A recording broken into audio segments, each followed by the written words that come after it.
શ્રી ગણેશાય નમઃ. જય શ્રી કૃષ્ણ. ઓમ ડિવાઇન કથામાં આપનું સ્વાગત છે. આજે આપણે સાંભળીશું એક નવી, દિવ્ય અને પ્રેરણાદાયી વાર્તા, જે તમારા મનને શાંતિ અને હૃદયને ભક્તિથી ભરી દેશે. તો ચાલો ભક્તિના સાગરમાં ડૂબકી લગાવીએ. વાર્તા શરૂ કરતા પહેલા જો તમે ચેનલમાં નવા છો તો સબસ્ક્રાઇબ જરૂર કરજો. આજે આપણે સાંભળીશું દશામાની વાર્તા. દશામાના વ્રતની પૂજા વિધિ કઈ રીતે કરવું તે હું તમને કહી રહી છું. દશામાનું વ્રત અષાઢ વદ અમાસથી શરૂ થાય છે. પ્રાતઃકાળે સ્નાન કરી ધૂપ દીવો કરી શ્રદ્ધાપૂર્વક દશામાની કથા સાંભળવી. 10 દિવસ સુધી નકોરડા ઉપવાસ કરવા. માટીની સાંઢળી બનાવી તેનું પૂજન કરો. 10મે દિવસે એ સાંઢળીને નદીમાં પધરાવી દેવી. 5મા વર્ષે વ્રતનું ઉજવણું કરવું.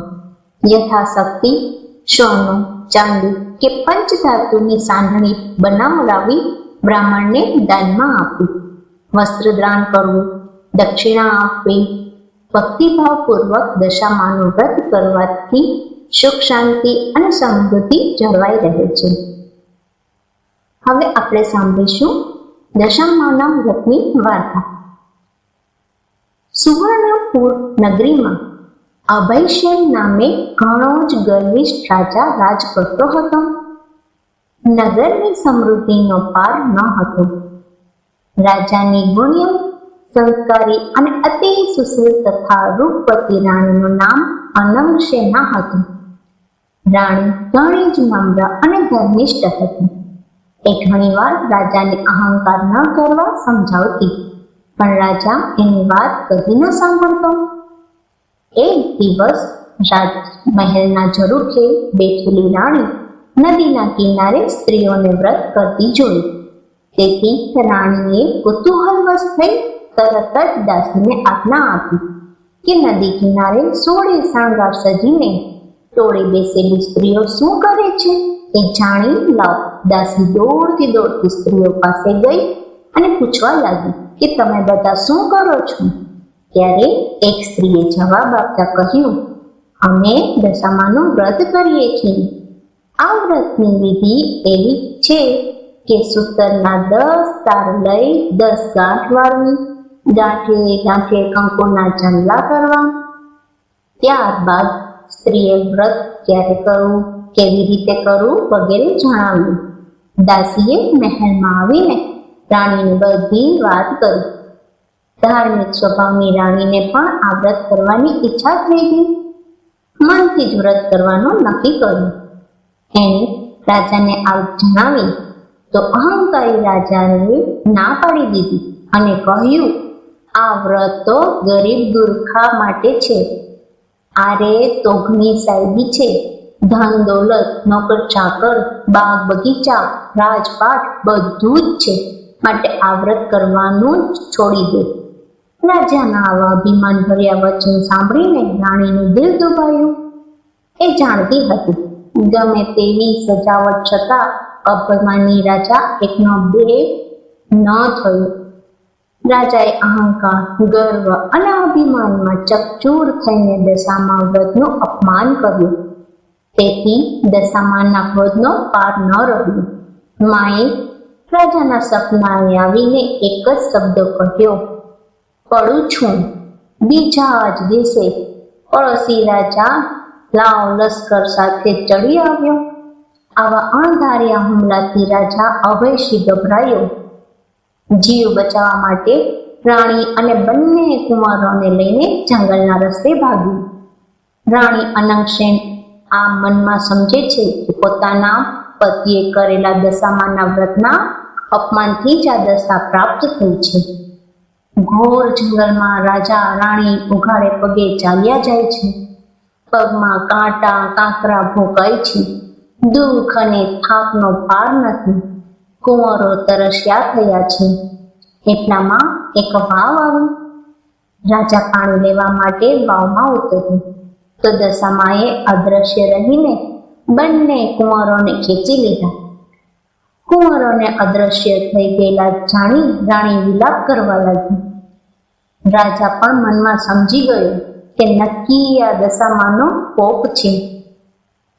એ રાણીને આશ્વાસન આપતા સમજાવે છે કે જેણે આપ્યા એને લઈ લીધા, હવે એ જ આપશે. રુદન કરતી રાણીને સમજાવતો રાજા આગળ ચાલ્યો. થાકને લીધે બંનેના પગ ઘસડાય છે. પગમાં વેઢાના કાંટા ભોંકાઈ રહ્યા છે. તેથી પીડાનો પાર નથી. રસ્તામાં એક વાડી આવી.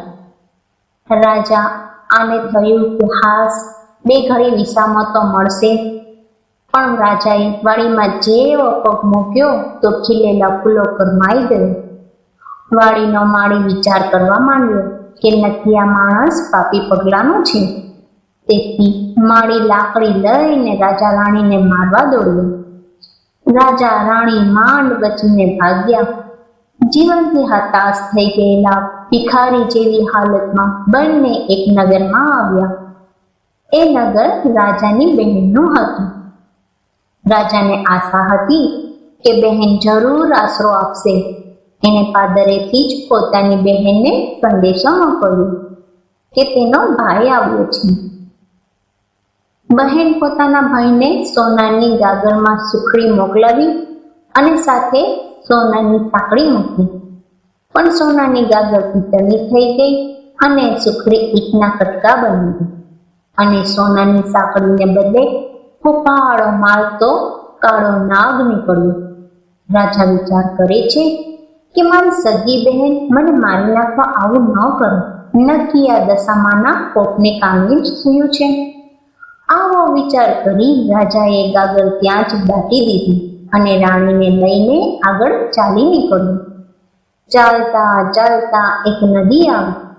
નદીના કાંઠે ચીભડાના વાડા છે. રાજા બે હાથ જોડેને વાડાના માલિકને કરગરવા લાગ્યો કે ભાઈ, 7 દિવસના ભૂખ્યા છીએ, દયા કરીને એક ચીભડું આપ. ખેડૂતને દયા કરીને એક ચીભડું આપ્યું. રાજાએ નક્કી કર્યું કે આગળ જઈને થોડોક વિશ્રામ કર્યા પછી ચીભડું ખાવું અને ભૂખ સમાવવું.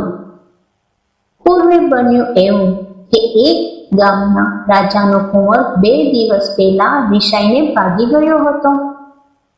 સિપાહીઓ કુંવરની શોધમાં નીકળ્યા હતા. દશામાના કોપના કારણે રાજાના હાથમાં જે ચીભડું હતું એ કુંવરનું માથું બની ગયું. આ માથા પર નજર પડતા જ સિપાહીઓએ દોડીને રાજા અભયસેનને પકડી લીધો.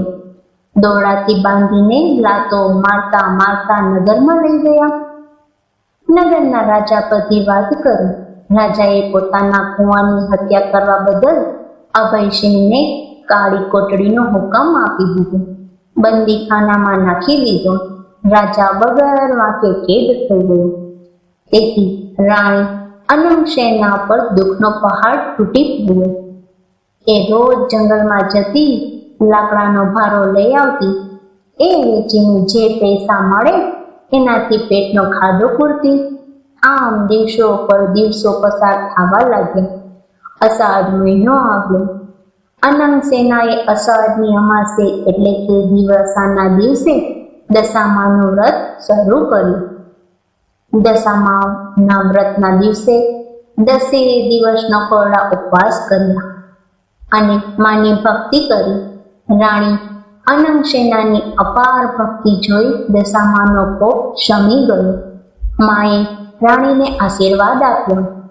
આપતા કહ્યું કે કાલે તને તારો પતિ પાછો મળશે.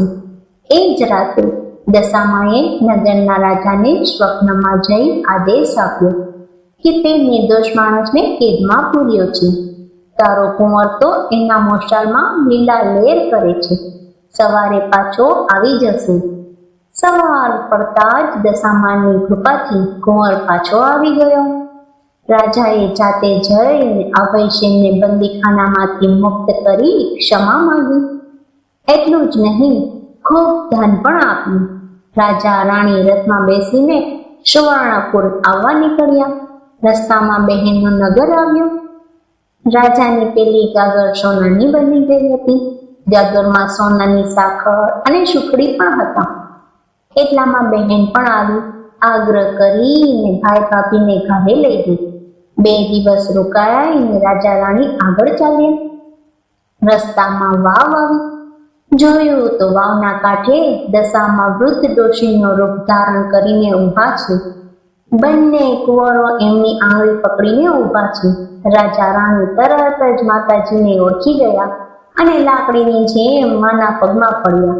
દશામાએ અસલ સ્વરૂપમાં આવી દર્શન આપતા કહ્યું, હે રાજા, તે અભિમાન આણીને મારા વ્રતનું અપમાન કર્યું હતું, તેથી તારા પર હું કોપાયમાન થઈ હતી. પણ હવે તારો ગર્વ ગળી ગયો છે. વળી તારી રાણીએ ભાવથી મારું વ્રત કર્યું છે, તેથી હું પ્રસન્ન થઈ છું. તારું રાજ તને પાછું મળી જશે. માં કરતો રાજા અભયસેન દશામાના પગમાં આડોટી પડ્યો અને બોલ્યો, હે માં, કળયુગમાં તમારી કાળની કસોટીમાંથી કોઈ પાર ઉતરી નહીં શકે, માટે આવો કોપ કદી ન કરશો. દશામાં મીઠું મધુર હાસ્ય વહેતા બોલ્યા, તારી વાત કબૂલ કરું છું. કળયુગમાં જે કોઈ મારી કથા સાંભળશે કે સંભળાવશે તેની દશા સદા તારી રહેશે. આમ કહી દશામાં અદ્રશ્ય થઈ ગયા. રાજા રાણી બંને કુંવરો સાથે પોતાના રાજ્યમાં પાછા આવ્યા. અભયસેનના સેનાપતિ પડોશી રાજાને હરાવીને રાજ પાછું મેળવ્યું હતું. રાજા રાણી આનંદપૂર્વક દિવસો પસાર કરવા લાગ્યા. હે દશામાં, જેવા રાજા રાણીને ફળ્યા તેમ વ્રત કરનાર સર્વને ફળજો. આ હતી આજની અદ્ભુત વાર્તા. ભગવાન શ્રી કૃષ્ણની કૃપા તમારા અને તમારા પરિવાર પર સદા બની રહે.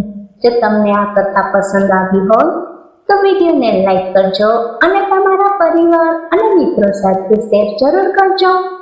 કમેન્ટમાં જય શ્રી કૃષ્ણ લખવાનું ભૂલતા નહીં. આવી જ બીજી દિવ્ય વિડીયો માટે ચેનલ સાથે જોડાયેલા રહેજો. આપ સૌ નીતા ત્રિવેદીના જય શ્રી કૃષ્ણ. રાધે રાધે.